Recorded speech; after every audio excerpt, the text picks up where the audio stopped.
Hello and welcome to the Pastor's Study. I want to ask you, what are you leaving for those who follow you? What's left for them? Do you take it all and spend it all up?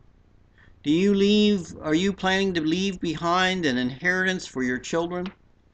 And not just a financial inheritance, but a spiritual inheritance as well. Proverbs 13:21 or 22 says, "A good man leaves an inheritance for his children, and the wealth of a sinner is stored up for the righteous." That individual who pursues righteousness has something of value to leave for their children. When we instill truth into their lives, it can anchor them. It can give them much for which to treasure. He says, abundant food is in the fallow ground of the poor, but it's swept away with injustice. It's there, but they won't get it out. They'll just lay there and let it go to waste. He tells us and warns us, as we look at the challenges, he warns us about what we go after. Adversity pursues the wicked, pursues the sinner. But righteousness is a reward with prosperity. That's what we leave for our children. That's what we instill into their lives.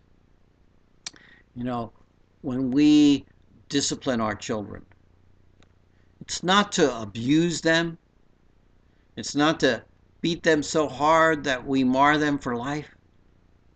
But it's to bring about a correction, to bring about a change in their attitudes and a change in knowing there's consequences for their disobedience. Society has consequences for disobedience, but we as parents are to instill that into their lives young, that steers them clear of all of those horrible decisions in life. He says, the one who withholds his rod hates his son, but he who loves him disciplines him diligently.